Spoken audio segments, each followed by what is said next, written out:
Pump का flow rate बहुत सारे यूनिट्स अलग अलग आती है, तो एक यूनिट से दूसरे यूनिट में कैसे चेंज होती है, एम क्यूब पर आवर से एलपीएम या एलपीएस, ये सारे चेंजेस कैसे हो जाते हैं सिर्फ इस वीडियो में बताएंगे। वीडियो वो शॉर्ट होने वाली है, वीडियो में अंत तक दोस्तों। स्वागत है आपका अपने YouTube channel technical Shadab sir में। तो चलिए वीडियो शुरू करते हैं। ठीक है, रिफ्यूजल करने की जरूरत नहीं है। पंप फ्लो रेट को ही कैपेसिटी कहते हैं। देखिए पंप्स के अंदर मेनली कैपेसिटी यानी कि फ्लो रेट हमारा डिपेंड होता है हेड पे भी, क्योंकि हेड अगर कम ज्यादा हो रहा है तो फ्लो रेट पर इफेक्ट पड़ जाएगा। तो इस कैपेसिटी और हेड में रिलेशन ऐसा होता है कि अगर ये चीज सपोज ये 20 है हमारा और ये हमारा 180 है, तो अगर यहाँ पर हमारा फ्लो रेट कम हो रहा है यानी कि 170 हो रहा है, तो क्या होगा कि हेड यहाँ पर कहीं ना कहीं 25 हो गया या फिर अप डाउन हो गया, यानी कि हेड बढ़ गया। देखिए फ्लो रेट हमारा जैसे ही कम होगा यहाँ पर 180 से 170 आ जाएगा, तो उसी तरह हेड अगर 20 है हमारा तो उससे हमारा 25 आ जाएगा। यानी कि एक चीज घटेगी तो दूसरी बढ़ेगी एक पॉइंट पर आकर। ये हर पंप या हर कंडीशंस के लिए नहीं है, ये ज्यादातर ऐसा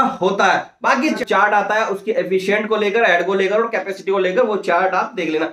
अब बात कर लेते हैं कि फ्लो रेट के जो हमारी यूनिट्स होती है वो कैसे कैसे होती है। एक होती है m cube per hour, maximum तो एम क्यूब पर आवर आती है हमारी जो फ्लो रेट होता है, तो यूनिट्स आती है m cube per hour. M cube per hour का मतलब है कि उतना एम क्यूब एक घंटे में पंप से हमारा डिस्चार्ज कर रहा है। अब इसका कोई एग्जांपल ले लेते हैं। सपोज ये एक एम क्यूब पर आवर है हमारा, तो ये अगर एलपीएम में बनाना हो यानी कि लीटर पर मिनट में, एलपीएम का फुल फॉर्म होता है हमारा लीटर पर मिनट। ये लीटर पर मिनट का मतलब है 16.67 इतने एलपीएम होते हैं एक एम क्यूब पर आवर में। एक एग्जांपल ले लेते हैं। सपोज 180 है हमारा एम क्यूब पर आवर, तो ये हो जाएगा हमारा 3000 एलपीएम। आप कैलकुलेशन करके देख सकते हैं। एम क्यूब पर आवर में जो होता है 3000 एलपीएम होता है, यानी कि लीटर पर मिनट। अगर ये मिनट है, याद रखेंगे ये एक मिनट की बात कर रहा हूं, यानी कि एक मिनट में 3000 लीटर ये डिस्चार्ज कर रहा है। यहां पर लीटर की बात कर रहे हैं। अगर ये सेकंड की बात करूं मैं, यानी कि 180 एम क्यूब पर आवर,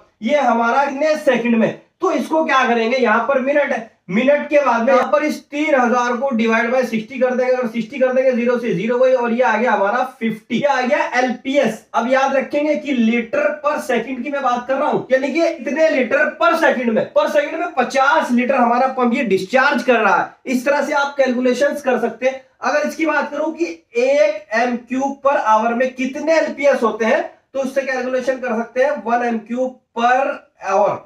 एक एम क्यूब पर घंटे में कितने एलपीएस होते हैं, तो ये हो जाएगा हमारा 0.278 एलपीएस। तो इस तरह से ये वाला फॉर्मूला भी निकल के आ जाता है। और अगर 1 एम क्यूब पर आवर की मैं बात करूं तो एक एम क्यूब पर आवर, यहां से ये वाला फॉर्मूला निकल के आता है। इस तरह से हम बहुत सारी कैलकुलेशंस कर सकते हैं, आगे भी दिखाता हूं। अगर यही चीज यहां पर देखेंगे, ये एक एम क्यूब पर आवर, अगर इसको मैंने बना लिया लीटर पर आवर यानी कि एलपीएच, एलपीएच, देखिए यहां पर एम था, ये भी नोट करेंगे, यहां पर एस है, यहां भी नोट करेंगे, और ये एलपीएच हो गया। लीटर पर आवर कितना हो जाएगा, यानी कि एक एम क्यूब पर आवर में होता है हमारा 1000 एलपीएच। ये भी फॉर्मूला निकल के आता है। अगर इसको मैं एग्जांपल यहां पर लेता हूं, यानी कि 180 एम क्यूब पर आवर ले लिया, तो ये हो जाएगा 180 और 3 0 बढ़ा दो, यानी कि ये हो गया 1,80,000 एलपीएच, यानी कि एक घंटे में इतना निकाल देगा। 180 अगर निकाल रहा है डिस्चार्ज कोई pump m cube per hour में, तो ये फिर 180 को 3 0 बढ़ा दी, यानी कि एलपीएच हो गया। इस तरह से ये कैलकुलेशंस करके देख सकते हैं। फॉर्मूला यही निकल के आता है, एम क्यूब पर आवर का इतना होता है अगर एलपीएम होता है, और ये इतना हमारा सेकंड में आ जाएगा, इतना हमारा आवर्स के हिसाब से आ जाएगा, यानी कि इतना डिस्चार्ज कर रहा है पंप। ये कैपेसिटी और फ्लो रेट होता है। तो और भी इसमें बहुत सारी यूनिट्स हो सकती है। कमेंट करके बताइए अगर कोई भी आपको यूनिट जाननी हो। वीडियो अच्छी लगी तो वीडियो को लाइक, सब्सक्राइब और वीडियो को शेयर करना बिल्कुल ना भूलें। नेक्स्ट वीडियो में नेक्स्ट, तब तक के लिए